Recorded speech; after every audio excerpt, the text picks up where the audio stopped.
とうございました。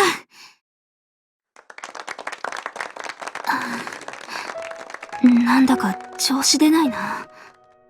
いつもより声が出てない気がする。そのせいか、足を止めて聞いてくれる人も少ないし、やっぱり悩みながら歌うのは良くないな。でも、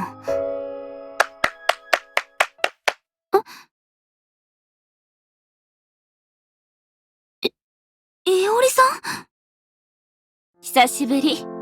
いちかちゃんだよね。こんなところで歌ってたんだ。はい。聞いてくれてたんですね。ありがとうございます。うん。ちょっと通りかかったからね。でも、残念だな。さっきの歌には、この前聞いた時みたいなパワーがなかった。スタンドアウトのライブで聞いた時のいちかちゃんは、自分の歌と演奏で思いを伝えようっていう意志の強さが感じ取れた。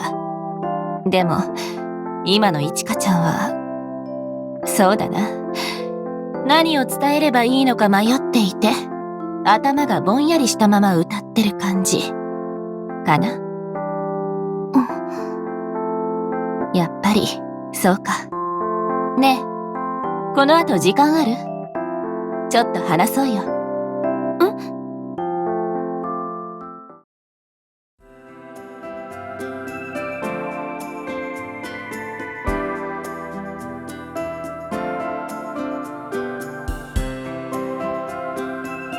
何がいいかな？おすすめは？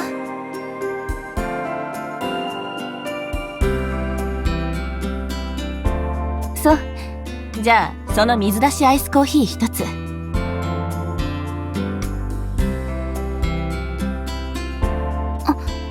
じゃあ同じもので。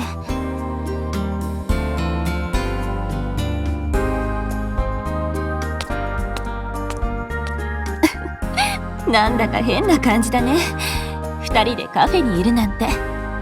そうですね。ちょっと緊張しちゃうな。肩の力抜きなよ。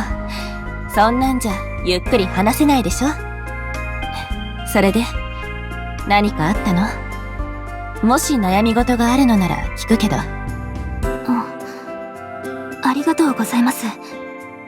実は、それで、仲間が作ってくれた曲に合うような歌詞がうまく書けなくて。なるほどね。難しいよね。本当に伝えたいと思うものほど言葉にできなかったりするから。いおりさんでもそんな風に思ったりするんですか？もちろん。今は自分なりの表現方法が身についたけど、特に詩を書き始めた頃は大変だったな。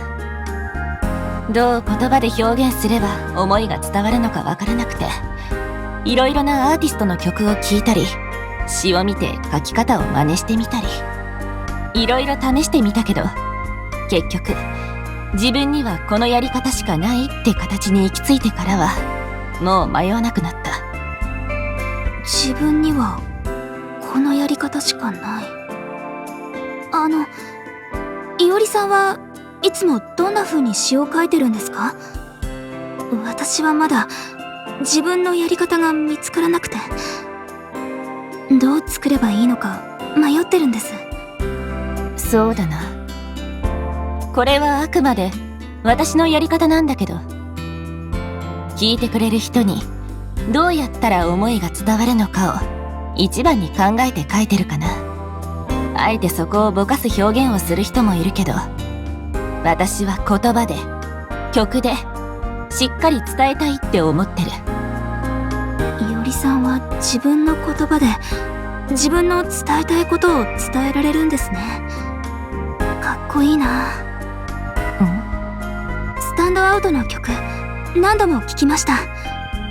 どれもすごく曲調に合っていて、フレーズも韻を踏んでたり、ちょっと変わった言い回しのかっこいいものが多くて、私もあんな風にかっこいい言い回しで思いを歌詞に落とし込めたらって思うんですけど、なかなかうまくできなくて。ねえ、一つ聞いていい？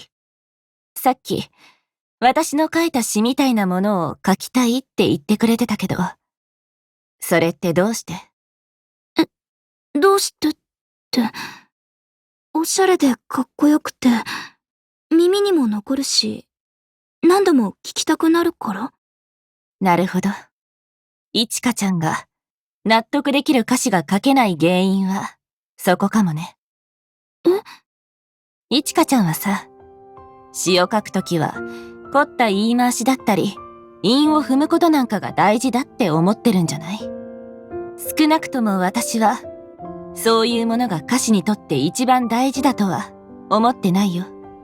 そうなんですか？うん。私は歌詞で凝った言い回しを使うことが多いけど、それはその方が伝えたい思いを印象深く残せると思ってるから。伝えたい思いをちゃんと伝えるために、あえてその表現が必要だなって思った時にそうしているだけ。ごまかしやファッションのためじゃない。伝えたい思い。だからもし、飾らない言葉の方がより強く思いを伝えられる曲なら、私はそっちを選ぶ。凝った言い回しやフレーズのせいで、聞いてくれる人に思いが伝わらなくなったらもったいないからね。でも、何が言いたいのかわからないかも。ニュアンスはなんとなくつかめるんだけど。そっか。やっぱりそうだよね。私もなんだか違う気がするんだ。この歌詞じゃ、サキが曲に込めた思いをうまく表現できてない気がする。私も自分にはストレートな詩の方が合ってるかもしれないって思ってるんです。でもそれじゃダメな気がして。どうして？私が書いた言葉はありきたりで平凡で、そんな表現じゃ仲間が曲に込めてくれた思いをちゃんと伝えられない気がするし。そう？私はそんなことないと思うけど。スタンドアウトの前座で歌った時のこと、覚えてる？誰かの心に響くような演奏がしたいって、日の森さんに伝えたまっすぐな言葉が、彼女の心に響いたでしょ？そうして演奏でも、ちゃんとやりきってくれた。いちかちゃんの思いを伝えきってくれた。あの時の演奏は、日の森さんだけじゃなくて、聴いてた私たちもグッときたんだ。だから、それをストレートに出したら、誰かの心に響くようなものになるんじゃないかな。